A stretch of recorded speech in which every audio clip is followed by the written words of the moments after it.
Hi everyone, welcome back to my channel and thank you so much for coming back. So today is a pharmacy related video, Ospap video. If this is your first time here, welcome, and I hope you enjoy the videos and I hope you subscribe and like this video and share. If you're a returning subscriber, thank you so much for coming back. I really appreciate it. I just want to say thank you to everyone for all the feedback I get on these videos. They make me think a little bit more and do more research. So thank you so much. Thank you for all the engagement, all the likes, all the shares. Share this video as much as you can so it would help other people. I always think about during my time when I was doing my Ospap, even though I found most of the information on the GPHC website and I was already living in the UK, I realized that if there were videos like this, it would have been really helpful. So that's why I do these videos. And I'm really glad that they're helping people. So today is an FAQ video. What I've done is I've gone through all the questions that I've received, recently, and I'm going to talk about them. Most times I answer the questions on the actual, videos that they were put on there. But I realize these questions are also useful to other people because it might be at the back of their mind. So I'll just address it. I actually filmed a first FAQ video, which went on really well. I will link it somewhere in the description box and maybe up in the video. So let's go into the second FAQ. Is a long one. I'm going to whiz through it as quick as I can just so we don't sleep here. So the first question is, what IELTS should I write? Should I write the IELTS academic or the IELTS UKVI? So I didn't even know that there were two types of IELTS apart from the general and the academic. So I think the IELTS for the UKVI is the one for visa purposes or something like that. As far as I know, the GPHC one will always remain the IELTS academic. So that's the one you should choose for you to prepare for adjudication by the GPHC. Okay, second question. I'm currently pursuing 4th year in PharmD in India. I would like to pursue a career as a clinical pharmacist in the UK. Please, what are the procedures and processes? So yes, you're in the right place. Congratulations, and I hope you complete your degree in India with a good score. So you're in the right channel. I do Ospap videos which can direct you and help you plan to be able to come to the UK. Hopefully, I hope that's what these videos are doing. You can also check the GPHC website, gov.uk website. They're always linked in the description boxes and it would tell you, what process you need to do. But in a nutshell, basically you need to prepare documents, send it to GPHC. They have to say you're eligible to do the Ospap course, and then you apply to the Ospap course providers or universities, get on the Ospap course, pass it, look for a pre-reg place, complete the pre-reg, which is like a whole year. And at the end of that year, you write the GPHC exam and then you pass and you become a UK pharmacist. It is that straightforward. It does take a while and a lot of hard work, but it is worth it. Okay, so number 3, visa requirement for the pre-reg internship. So I'm guessing the person wants to know what the visa requirements are. So I'm going to put all the links to the gov.uk website in the description box. So please check, but I'm going to give you like a brief overview. As I mentioned in all of my videos, whenever I'm talking about Ospap, you need to do the MSc version of the Ospap, just so you can switch to a work visa, which is the main thing. So basically, the main things I would say are, 1, make sure you do the MSc so you can switch to a tier 2 work visa from your student visa. There's something called a post-study work visa, which I'm hoping should be out now, or you should be eligible to apply for it when you finish the MSc Ospap, which means that you would not need a specific employer to give you sponsorship. You can apply with other rules there, provided you meet some of the other points. And then that post-study work visa is valid for 2 years, which means you can work for any employer. You don't need them to sponsor you. And then within that 2 years, you should be prepared to change from the post-study work visa to a working visa. Okay, so that's the nutshell of it. But if by any chance they decide not to bring the post-study work visa, from a student visa, you can convert to a working visa, provided you did the MSc Ospap. And some of the requirements obviously is English language, which you would have done from the beginning of your, preparing your documents for GPHC. It would require a degree from a UK university, which you would have had from your MSc. They would also require a sponsorship from a company. So a company that is prepared to sponsor you and meet all the requirements will be required, in addition to a couple of other things. Should the application form, so this is the Ospap adjudication application form, be filled in typing or pen? I don't think it really matters, but what matters is that you need to sign, and when you sign, you need to use a pen to sign, so it doesn't really matter. Do I need a letter from my current employer? Yes, you do. I know, and I completely understand where you might be coming from, because sometimes when we're making plans, especially to leave a country or to even leave your employer, you might not want them to know just yet. And because of the way Ospap is, you have to apply very much in advance, like a whole year. So I totally get what you mean, but you would need a reference from them. I think if you're truthful and, you come up playing with your employer, I don't think it should be a problem. But yes, you would, because you would be asked some questions of your work history when you're in India. And even if you said you're not going to put that, then it will look like you are not doing anything since you finished your degree. So you need to put your employer. And once you put your employer there, then you need to put a reference from them, or you need to submit a reference, or they will need to send it over. So yes, you do. If I have a BSc in pharmacy and an MSc in clinical pharmacy, both from outside the UK, but we're recognized by NARIC. So NARIC is the organization that assesses qualifications to see if they're equivalent to a UK standard. Can I put both in the application as there's only one space, or do I have to select BSc? So that's a really good question. Yes, you need to put the BSc, because that's the actual qualification that made you a pharmacist, and I believe that's between 4 to 5 or sometimes 6 years. So that's the one you need to put in. The master's is just an additional one, but if you think about it, what degree made you a pharmacist? Clearly not the MSc in clinical pharmacy. If it was, like, everybody would go and do that. But yeah, so you need to put the BSc one. You can, if there's any way you can put the MSc, that'll be fine, because they will see you have more, but on the form it would be the BSc. Another question is, I have graduated in Bachelor of Pharmacy from India in 2011. After graduation, I worked as a pharmacist in India. Is this study gap of this much of a problem when applying for Ospap? No, it is not a problem. In fact, it's quite similar to my own journey. So just to refresh, I got my degree in pharmacy in University of Lagos in Nigeria, and that was back in 2008. I did my pre-reg in 2009. We call it internship then. In 2009, in 2010, I worked for a little bit, and then I came to the UK for my master's. But when I did my MSc, it wasn't in Ospap, it was in healthcare management, because I'm really very enthusiastic about the business and management side of healthcare. So I did that for a year. I did my MSc, finished in 2011, and I didn't do anything pharmacy related whatsoever. I worked as a project manager and did so many other things.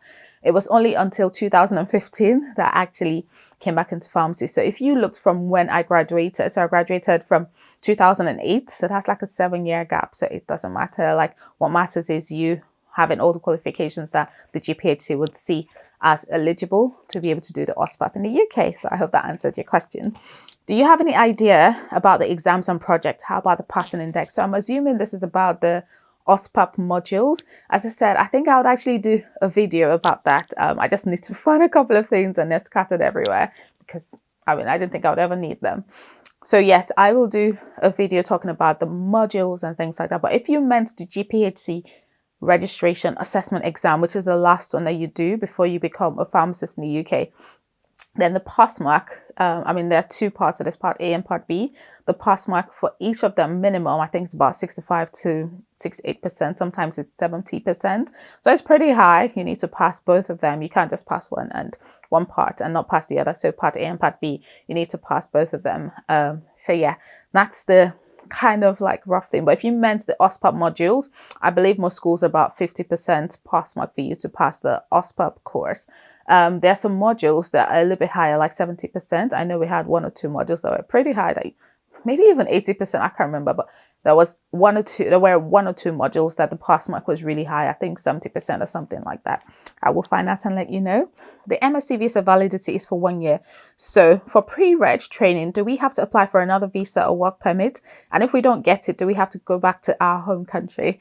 So that's a really good question. Yes. So, okay. When you come to the UK, as I mentioned earlier, you have your MSc visa, which is valid for a year and about 4 months, which will give you a good time to apply for either a post-study work visa if you brought it out, or a tier 2 working visa. So you will probably get a visa, to be honest. Like, what you should be aiming for is companies that will sponsor you. And to be fair, contrary to what people think, you will actually find a sponsor, because there's so many pharmacies that need pharmacists. Okay, the thing might be like, you might need to move to another part of England. So for example, in London, it's oversaturated, a lot of pharmacists and everything, and sometimes companies might not want to sponsor you when they can find someone else that they don't need to sponsor because they have to pay for their sponsorship license and things like that. Okay. Maybe if you're moving to another part of England where they need pharmacists, yes, of course, they will sponsor you. So don't be scared of not finding a sponsor. It just might not be in the place that you need to find that sponsor, if that makes any sense. So be prepared to move, and just keep a positive, open mind. You will find a sponsor as far as you start early, okay? And some of the rules when you're switching from a student visa to a tier 2, you are exempted from a couple of things. I think, for example, the resident labor market test, you don't have to do it, but you need to. I'll find out if this is still the case, because again, I mean, I've not applied for visas in a little while, but yes, that will be it. I hope I answered the question. If you don't get a visa, unfortunately, you will need to leave the country. But that would only happen if you leave everything last minute. So yes, once you start your Ospap, you need to start working on that. Okay. I know it's very hard, but it's possible. And that's why I'm hoping that the post-study work visa, comes out pretty quickly, because then you would have one thing less to worry about, because the post-study work visa is kind of a little bit more straightforward because you don't need to look for a sponsor. All you need to do is meet the points, and they're easy because you've already met them when you started your Ospap. Okay.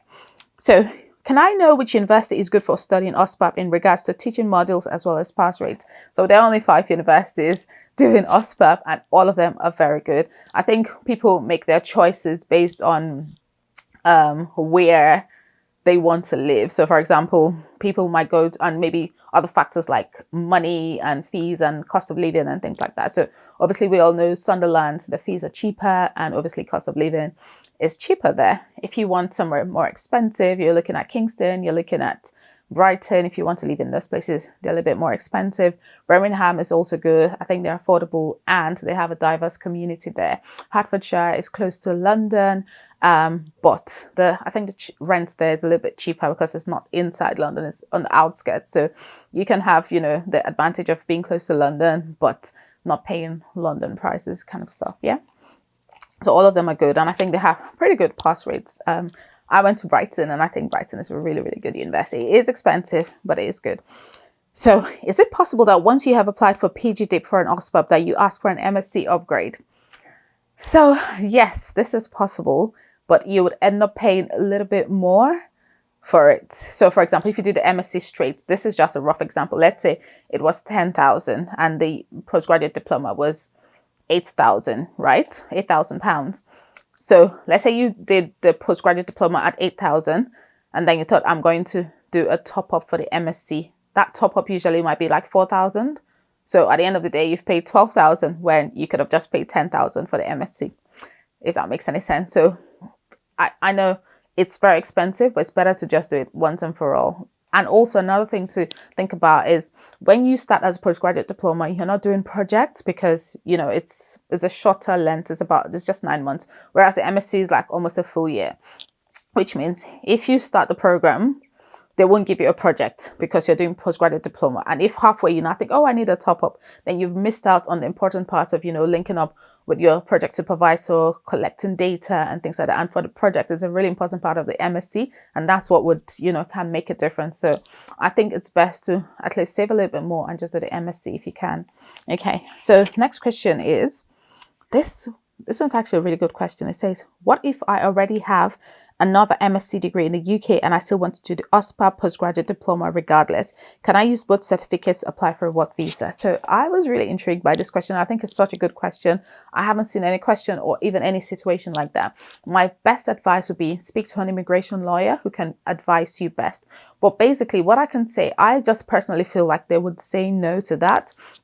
And the reason is this: when you're applying for converting from, a student visa to a work visa, right? They will be asking you questions specifically to that application, which means when they ask you, do you have a UK degree for this visa that you're applying for? You would have to say no, because it's not a degree that you're doing. You're doing a postgraduate diploma, which is not a degree level, if that makes any sense.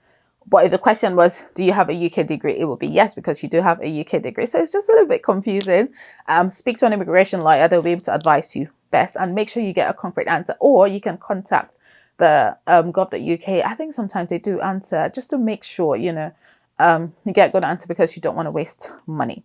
What is the best MSc program other than Ospap after pharmacy undergrad for finding a job in the UK for a foreign student? So there are so many. I think the main thing is not just about the course, it's more about finding a sponsor, because even if you do the best course and you don't find a sponsor to sponsor you, it's all going to be futile. So yes, the first thing is obviously doing a good course, a course that you like. Go on the gov.uk website and look at the shortage occupation list and look for occupations there which might be similar to what you want to do. Check the amount they're going to pay and then look for jobs within that area, because for you to switch from tier 4 to tier 2, which is student visa to work visa, they're looking at a couple of things, including a sponsor and ensuring that the sponsor is paying you at the right level for that job. Yeah, so that's the thing you should be looking at. But honestly, it's easier to just do the Ospap. It's more straightforward. Okay, so does everyone have to get a pre-reg training with an A-rated sponsor after completing Ospap? If not, do we have to train within a community pharmacy? The minimum grant for community pharmacy is £18,000, but the appropriate salary for the new entrant set by the UKVI is £20,800. It will be difficult to change from tier 4 to tier 2. So that's a really good question. And I can see the person who's asked this question has done a lot of research, which is really good. Do a lot of research on your own and you'll be able to find a lot of answers. So with this one, you don't always, I mean, you need to definitely get a sponsor. I don't think it necessarily has to be the NHS, because a lot of people do their training, their pre-reg training with community pharmacies, and some even doing GP practice pharmacies as well. So you can widen that and do that elsewhere. The main thing is the sponsor has to have a sponsor license. Okay, that's the main thing.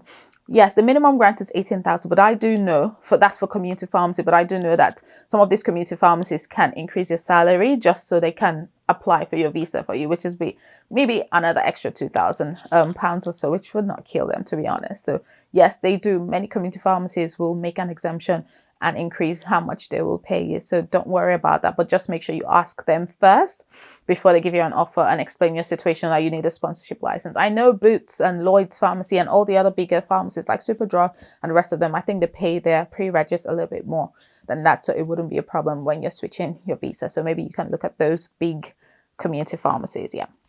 Can you provide some modules of Ospap course or some information about the subject we need to brush on before the Ospap? So as I said, I'm going to do a video about Ospap modules at some point when I have done all my research. But some of the things I would say would be useful. Read the BNF if you can, especially the treatment summaries, just to give you like an idea of, what to do. You can read the MEP. So that's the medicine, ethics, and I can't remember what the P stands for. The MEP is what everyone calls it. I will link it down below as well.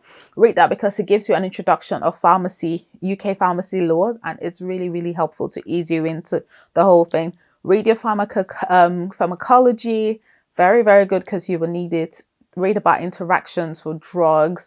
And yeah, I think you'll be fine. And calculations, very, very, very important. I did a video on revision of GPHC exam, which I will link down below. There I've listed loads of books and things like that would help you. So yeah. Can you include a list of books for calculations pharmacology? Yes, I have already done a video on that and I'll link it down below so you can find those books. Next question. I'm currently doing my MSc in pharmacy, specializing in pharmacy practice. I'm interested to come to the UK in September 2021 for Ospap. If I study MPH, which is Masters of Public Health, will I be able to make my career in hospital? After my course, if I want to register as a pharmacy, what should I do? Should I do the Ospap again? So that's a really interesting question. I think my question to you would be, why do you want to do the Masters in Public Health? Is there any specific reason for that? Because I feel like the cost of doing a Masters in Public Health will be the same as doing an Ospap. And to be fair, like, when you finish with your Ospap and pass, the chances of getting various jobs as a pharmacist, I feel, is a little bit higher than just having an MSc in public health. Public health is a really, really good course. You could work in the NHS, you could work in the CCG, that's a clinical commissioning group. You can work in hospitals, but I don't really see many people. I mean, you can't work in a hospital as a pharmacist. If that makes any sense, you can't. You can only work as a pharmacist if you're a UK trained, qualified pharmacist, including when you do it as your Ospap. So yeah, if you do your master's in public health, you will have to do Ospap if you want to register as a pharmacist. Now, the last question, what about hospital interviews? What are the common questions they usually ask? So I'm going to do a video on that, but I'm guessing that's not for the pre-reg, because they no longer do pre-reg in the same way as I mentioned in my pre-reg preparation video. Okay, they don't do that anymore. They do the oral system, which is slightly different, and I didn't do that, so I don't have enough information about the kind of questions they ask. There's some other videos here on YouTube that talk about that, so you can check them out. But in terms of when you finish your pre-reg and you want to then start working in the hospital, yes, I can give you tips. I will do a video. I'm just doing like series, so it's following like a progression. So right now, the next video I'm going to do will be about maybe the Ospap modules, and then I'll do the GPHC exam, and then I'm going to talk about interview tips, you know, if you want to work in hospital, those sort of things. So yeah, I will do the video at some point, so watch this space for it. Okay, so that is the end of my video. I really hope this was useful. Thank you once again, as I said, for being so interactive, for all the questions you ask me, and you guys keep me on my toes, and I do enjoy making this video, so thank you very much. Please share this video, please subscribe, and I'll see you in my next video. Bye bye.